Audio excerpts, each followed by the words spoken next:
أعوذ بالله من الشيطان الرجيم بسم الله الرحمن الرحيم ولقد نجينا بني إسرائيل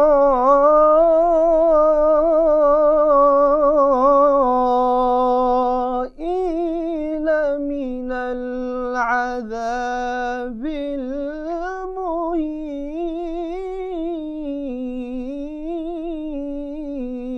المهين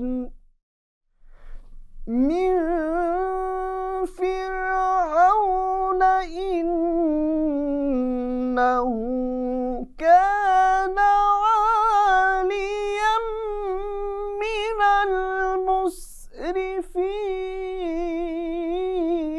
المسرفين ولقد اخترناهم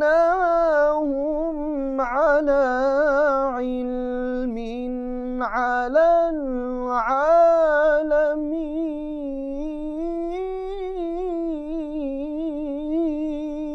العالمين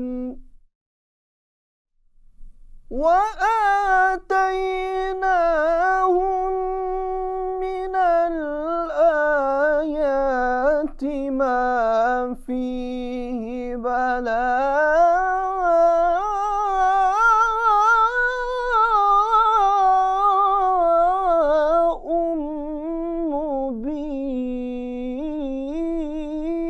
مبين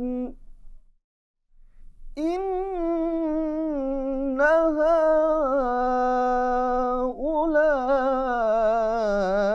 هؤلاء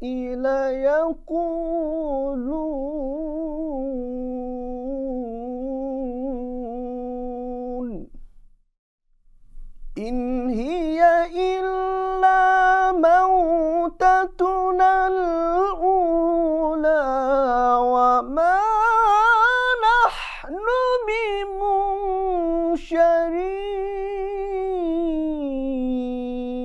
بمنشرين صدق الله العظيم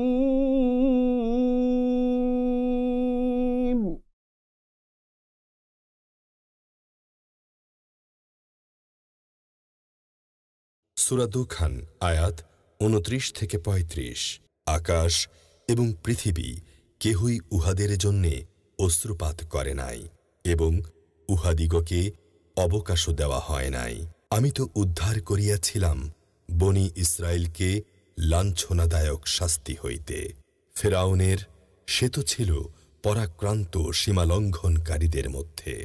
আমি জানিয়া শুনিয়াই উহাদিগকে বিশ্বে শ্রেষ্ঠত্ব দিয়াছিলাম এবং উহাদিগকে দিয়াছিলাম নিদর্শনাবলী, যাহাতে ছিল সুস্পষ্ট পরীক্ষা। উহারা বলিয়াই থাকে, আমাদের প্রথম মৃত্যু ব্যতীত আর কিছুই নাই এবং আমরা আর উত্থিত হইব না।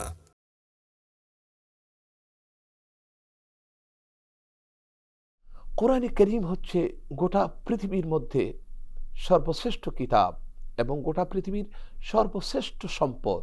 আল্লাহ সুবহানাহু ওয়া তাআলা এটাকে সর্বশ্রেষ্ঠ সম্পদ হিসেবে দান করেছেন। হাদিসের মধ্যে এসেছে লা ফাকাতা ফাওকাল কোরআন, কোরআনের চাইতে শ্রেষ্ঠ সম্পদ আর কোনো জিনিস নেই। আল্লাহ পাক বলেছেন মা ফাররাতনা ফিল কিতাবি মিন শাইইন, কোরআনের মধ্যে এমন কোনো জিনিস নেই যে আমি তার মধ্যে বাদ দিয়েছি, বর্ণনা ছেড়ে দিয়েছি। পৃথিবীর পূর্বের, পরের এবং পৃথিবী ধ্বংস হওয়ার পর সমস্ত তথ্য আল্লাহ সুবহানাহু ওয়া তাআলা এই কোরআনে কারীমের মধ্যে দিয়েছেন। অন্যান্য জাতিসমূহের ইতিহাস আল্লাহ পাক তুলে ধরেছেন, তাদের অবাধ্যতা এবং তাদের স্বেচ্ছাচারিতা, আল্লাহ সুবহানাহু ওয়া তাআলাকে ছেড়ে দিয়ে বিভিন্ন দেব দেবী এবং প্রতিমা মূর্তির পূজা করার কারণে, আল্লাহকে ছেড়ে দেওয়ার কারণে তাদের উপর যে ধ্বংসলীলা এসেছিল, ধ্বংসযজ্ঞে তারা নিপতিত হয়েছিল, সেই তথ্য আল্লাহ সুবহানাহু ওয়া তাআলা দিয়েছেন। আল্লাহ পাক সূরা দুখানের ২৯তম আয়াতের মধ্যে তিনি বলছেন ফামা বাকাত আলাইহিমুস সামাওয়াতু ওয়াল আরদু ওয়া মা কানু মুনজারিন। পৃথিবীর মধ্যে ফেরাউন ছিল সবচেয়ে বড় নিকৃষ্ট একজন খোদাদ্রোহী নাস্তিক। আল্লাহকে অস্বীকার করেছে, সে নিজকে আনা রাব্বুকুমুল আলা বলেছে। তাকে এবং তার জাতিকে আল্লাহ সুবহানাহু ওয়া তাআলা ধ্বংস করেছেন, এবং তাদেরকে যে ধ্বংস করেছেন তার জন্য আকাশ এবং জমিন কাঁদেনি, এবং আল্লাহ তাদেরকে শেষ মুহূর্তে কোনো প্রকার সুযোগ দেননি, তাদেরকে শেষ করেই দিয়েছেন।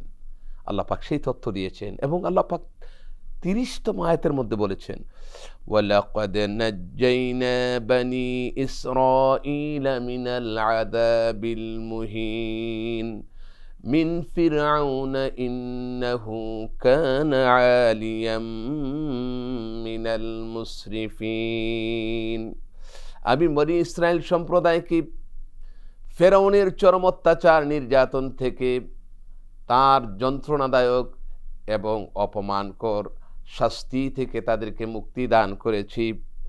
যেই ফেরাউন গোটা পৃথিবীর মধ্যে, মিশরের মধ্যে ধ্বংসযজ্ঞ চালিয়েছিল, নিষ্পেষণ চালিয়েছিল, মানুষের উপরে কর্তৃত্ব প্রতিষ্ঠা করেছিল, আল্লাহ রাব্বুল আলামিন তাকে ধ্বংস করেছেন। আল্লাহ পাক বলেছেন, ওয়ালাকাদ নাজ্জাইনা বানি ইসরাঈল মিনাল আযাবিল মুহিন।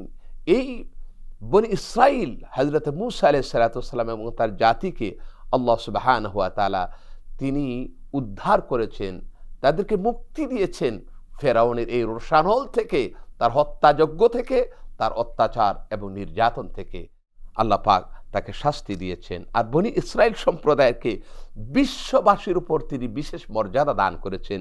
সেটা 32তম আয়াতের মধ্যে আল্লাহ বলেছেন, ওয়ালাকাদ ইখতারনাহুম আলা ইলমিন আলাল আলামিন। আমি তাদেরকে নির্বাচন করেছি, তাদেরকে বিশেষভাবে সম্মানিত করেছি, বিশ্ববাসীর উপর বিশেষ মর্যাদায় সমাসীন করেছি। তারপর আল্লাহ বলছেন, ওয়া আতাইনাহুম মিনাল আয়াতি মা ফীহি বালাউম মুবিন। আমি তাদেরকে বিভিন্ন নিদর্শন দিয়েছি। আল্লাহ রাব্বুল আলামিন তাদেরকে বিভিন্ন নিদর্শন দিয়েছিলেন, আল্লাহ পাকের পক্ষ থেকে বিভিন্ন আলামত দিয়েছিলেন, বিভিন্ন আল্লাহ পাক আয়াত দিয়েছিলেন, যে আয়াতের মধ্যে, যে নিদর্শনের মধ্যে তাদের জন্য বড় পরীক্ষা ছিল। আল্লাহ পাক বনি ইসরায়েলদেরকেও বিভিন্নভাবে তিনি পরীক্ষা করেছেন। সেই তথ্য আল্লাহ পাক এখানে দিয়েছেন। যারা দুনিয়াতে থেকে, দুনিয়াতে জীবিত অবস্থায়ও আল্লাহ পাকের অস্তিত্বকে অস্বীকার করেছে এবং পরকালকে অস্বীকার করেছে। সূরা দোখানের 35তম আয়াতের মধ্যে সে অবিশ্বাসীদের তথ্য আল্লাহ পাক তুলে ধরেছেন, ইন হিয়া ইল্লা মাউতাতুনাল উলা ওমা নাহনু বিমুনশারিন। তারা বলেছে যে আমাদের এই জীবনের পরে যে আমরা মৃত্যুবরণ করছি, এই মৃত্যুটা হচ্ছে ইন হিয়া ইল্লা মাউতাতুনাল উলা, এটা হচ্ছে আমাদের প্রথম মৃত্যু, এরপরে আমাদের আর কোনো পুনরুত্থান ঘটানো হবে না।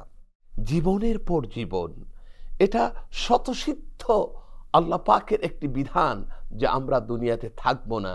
ওয়া ইলাইনা তুরজাউন, আল্লাহ পাক বলছেন আমার কাছেই তোমাদেরকে ফিরে যেতে হবে, আর আমার কাছেই তোমাদেরকে হিসাব দিতে হবে। এই জীবনের পর জীবন, এই তথ্য শুধু ইসলামের নয়। আজকে যারা অমুসলিম, আজকে যারা দ্বীনে বিশ্বাস করে না, আজকে যারা ইসলামে বিশ্বাস করে না, এমন জনগোষ্ঠী পর্যন্ত পরকালে বিশ্বাস করতে বাধ্য হচ্ছে। আমেরিকার একজন প্রফেসর, যিনি লাইফ আফটার লাইফ একটি বই লিখেছেন, প্রফেসর মোদি, তিনি একজন ডাক্তার ছিলেন। তিনি লিখেছেন জীবনের পর জীবন, একটি বই লিখেছেন, এবং সেখানে তিনি প্রমাণ করতে চেয়েছেন যে এই জীবনই শেষ জীবন নয়, বরং এই জীবনের পর আরেকটি লাইফ আফটার লাইফ, জীবনের পর জীবন আছে। আর আল্লাহ সুবহানাহু ওয়া তাআলা কোরআনের যে সমস্ত বিষয়বস্তু আছে, ইসলামের মৌলিক যে সমস্ত বিষয়বস্তু আছে, এর মধ্যে একটি হচ্ছে আল ঈমান বিল বা'থ, আল ঈমান বিল আখিরা, পরকালের প্রতি বিশ্বাসী হওয়া। আমরা হচ্ছে সেই জাতি যারা পরকালে বিশ্বাস স্থাপন করি। আমরা হচ্ছে সেই জাতি যারা আমরা মনে করি যে আবার আমাদেরকে পুনরুত্থান ঘটানো হবে, সেখানে আল্লাহর কাছে হিসাব নিকাশ দিতে হবে। আসুন না আমরা কোরআন থেকে জীবন গড়ি এবং নিজেদের জীবনকে পরিশীলিত করি কোরআনের আলোকে। আল্লাহ সুবহানাহু ওয়া তাআলা আমাদেরকে সেই তৌফিক দান করুন। হাদা মা ইনদি ওয়াল ইলমু ইনদাল্লাহ আলাইহি তাওয়াক্কালতু ওয়া ইলাইহি উনীব। ওয়াসসালামু আলাইকুম ওয়া রাহমাতুল্লাহি ওয়া বারাকাতুহু।